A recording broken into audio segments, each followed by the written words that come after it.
မထားအကြိုက်ဖြစ်တဲ့မနက်9 နာရီထားခဲ့ရပါတော့ဒီတော့9 နာရီမထားဖြစ်တာတော်တော်ကြာသွားပြီဒါပေမဲ့ခုကစာမေးပွဲတွေကလည်းစက်တိုက်လာတော့မှဆိုတော့လုံးဝမထားလို့မဖြစ်တော့လို့ပေါ့နော်ဒီနေ့က9 နာရီမှာထားတဲ့ဒုတိယမြောက်နေ့ပါကျောင်းမသွားခင်9 နာရီထားလို့ရှိရင်ကျောင်းမသွားခင်1 နာရီခွဲလောက်စာလုပ်ချိန်ရှိရပေါ့နော်အိမ်မှာ1 နာရီခွဲလောက်စာလုပ်ပြီးတော့ဒီနေ့ကျောင်းဆော့ဆော့သွားပါမယ်ဒီနေ့ကအလုပ်လည်းမရှိဘူးဆိုတော့ညနေကြလို့ရှိရင်လည်းကျောင်းမှာနည်းနည်းနောက်ကျတဲ့ဒီနေပြီးတော့အင်းစာရေးလုပ်ပြီးတော့ဒီနေ့ပြတ်တမ်းပါမယ်ရှင်ဆုံးကတော့မနက်9 နာရီထားတာဆိုတော့နည်းနည်းအာယုံကြည်သွားအောင်လို့ပေါ့နော်ကော်ဖီနဲ့ဘိုင်လေးနည်းနည်းစားနေရဆိုငါပြောသေးလေးရင်ဆုံးစားထားပါမယ်တကယ်တော့ကော်ဖီမကြိုက်ဘူးပေါ့နော်မကြိုက်တာမတောက်မကြိုက်နိုင်မကြိုက်တာဆိုတာတည်းမတောက်နိုင်ဘူးပေါ့နော်ကော်ဖီကမြန်မာနိုင်ငံမှာလိုမျိုးဆန်ဒေးလိုမျိုးအရသာနေရှိရဲ့ကော်ဖီအောင်မှမတောက်နိုင်ဘူးဆိုတော့လုံးဝခါတဲ့ဟာတွေဆိုရင်လုံးဝမတောက်နိုင်ပါဘူးဒါပေမဲ့ကော်ဖီတောက်လို့ရှိရင်အုံနောက်ကနိုးကြားတွေဆိုပြီးတော့ကြားဘူးလို့ပေါ့နော်အားကြောင့်မလို့ကော်ဖီလေးနည်းနည်းတောက်ကြည့်ရပါအိတ်ချင်စိတ်တော့ဖြစ်ပေမဲ့စားလို့အောင်မလို့ကမ္ဘာဒီမှာရှော့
ဆိုတော့ကျောင်းသွားဖို့အတွက်ပြင်မာတော့မယ်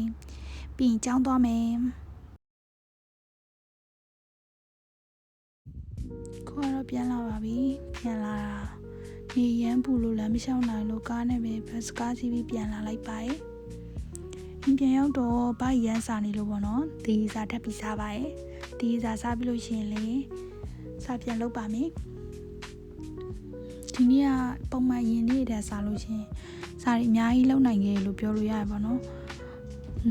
သူများရဲ့လိုမျိုး6နာရီ9နာရီလောက်ကြီးတော့မဟုတ်ပေမဲ့ဘာမှမလုပ်တာတက်စားလို့ရှိရင်တော့2နာရီ3နာရီလောက်တော့လုံနိုင်ခဲ့ပါတယ်စကီမိုကန်ပါဒီမာရှော